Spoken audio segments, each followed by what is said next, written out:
okay. Oh, great, thanks.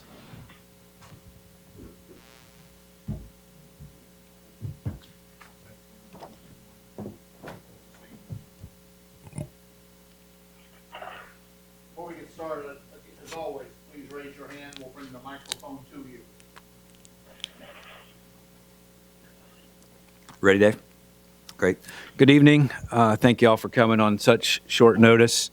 A little while ago, I met with Mark and informed him that after much thought and careful consideration, I've decided to change leadership in our football program.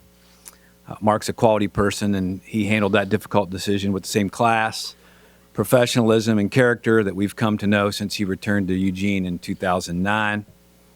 I understand that the past 72 hours have been difficult for Mark, for our coaches, for our student athletes and fans, but I have a responsibility to be thorough, to make the best decision possible after taking into account all factors and reviewing the season. Making a head coaching change in any sport is one of the most difficult tasks for an athletic director. You're impacting the lives of the coach, the staff, and the student athletes. Yet as difficult as these transitions can be, I have an obligation to this great university and to our student athletes to put them in the best position to achieve success. That means competing for championships, earning their degrees, and having a positive student athlete experience. When I announced in 2013 that Mark would take the reins of our program, I did so with the utmost confidence in his abilities as a coach, as a teacher, and as a role model. Mark won 37 games in 4 seasons as our head coach, including a Pac-12 championship and an appearance in the inaugural college football playoff championship game, a memory that will live with Ducks forever. No one wanted Mark to be more successful at Oregon, more than me. Yet over the past several months, I've grown concerned with the direction of the program. We were not competitive in a number of games, and we were on a poor trajectory. On behalf of the university community, I want to thank Mark for his service, and we wish him and his family nothing but the best. I met with our student athletes a few minutes ago and informed them of this decision and promised them our diligence in finding their next head coach. I also reminded them of their responsibilities as students and as athletes in the interim. So now we turn to identifying and securing the next head coach of Oregon football, and for the first time in decades, we'll seek a coach outside of our current staff. I'll not put a timeline on the search, though we'll work efficiently. We're a world-class institution with a phenomenal track record of success. We have an outstanding staff, state-of-the-art facilities, the best fans and generous donors, and we compete in the Conference of Champions. We can recruit the very best student athletes and ensure that they earn their degrees and achieve all their goals. I understand that this process will be the subject of much speculation and reporting, and I urge all Duck fans for their patience until we have official announcements. Again, I want to thank Mark for his service to Oregon, and happy to take questions.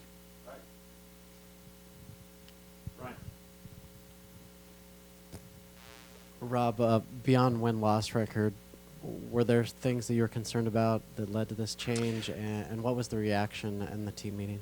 Obviously, when you make a change like this after considerable thought, it's never just one thing. You look at the totality of the program. So it's both what happens on the field and off the field.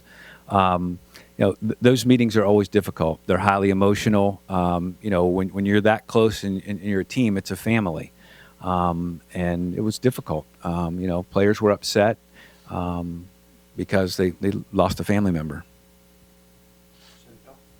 How much did you and Mark communicate during the season, and did that taper off at all during the month of November? I as much as my schedule allows, I try to be at practice. I try to obviously travel with them, see them at the games and throughout the week. Did it taper off at the end? My travel schedule changed a little bit, Sundays through Tuesdays. So it might have a little bit, but tried to maintain that communication. Over here. Obviously, super busy schedule for you with a lot of committees that you're on. Why did you not reach out to Mark immediately after the Civil War just to kind of let him know where you stood before he went on the recruiting trail? Yeah, I wanted to get some distance away from the emotion of the result of the game, and the football team had a full Sunday morning. They had a football team banquet, so my intent was to get away from the emotion, to be able to reflect myself, let them get through their team banquet, close up the season, and then have an opportunity to talk with Mark. I mean, this is an important decision. Again, Mark's a class guy, a great guy, and I wanted to be very deliberate in my process, in my review, to make sure we were making the right decision. To your right, back row. When did you make this decision? Was it something that happened today, or was this, the final decision? Again, when the season ended on Saturday, I wanted to be able to reflect, put some distance away from the result of the last game, and then really go through a thorough process in my mind. So, the decision was made today, and I communicated it with Mark tonight. That's kind of piggybacking off of that. But when you did leave on Sunday, did you have any intent? Did you know at that point that this was the direction you were going to head in changing leadership? Or did you think that when you got back to Eugene, you would be able to give Mark another year?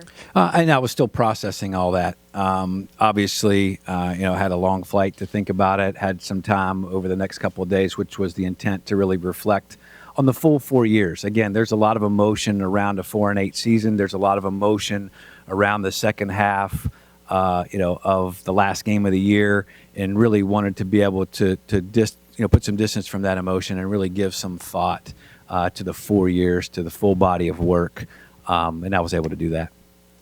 Rob, what are some of the criteria you're looking for the next coach? Do they have to have head coaching experience? Do they have to be at a certain level? What are kind of your parameters? Well, similar to we do in all of our coaching searches, we're going to have, we're going to look far and wide, so it'll be a broad, diverse pool of candidates. We want somebody who embraces, student-athlete experience, who understands the high expectations at the University of Oregon, who understands our community, and really, really wants to be here. Yeah, did you consult Phil Knight about your decision, or how much of a role did he play? I talked to a lot of people on a number of issues. Obviously, Phil is very close to our program, very passionate, and I communicate with him regularly. But I communicate with a lot of people, a lot of leaders, a lot of folks that care deeply about our program, a lot of industry leaders. When you're making this is an important decision and one that impacts a lot of lives. So I talk to a lot of people. There's been some rumors out there about different potential head coaches who may come here. Do you care if they're at a Power 5 level as a head coach right now? Take PJ Fleck, for example, at Western Michigan, who's a candidate that many people are considering. Could be a good fit for this job, but is not a head coach at a Power 5 level. Again, our pool will be broad, diverse. Obviously, I'm not going to address specific candidates, but we'll look far and wide. We'll take a deep dive. This is the first time something like this has happened in this program in decades. So, we're going to work efficiently. We're going to be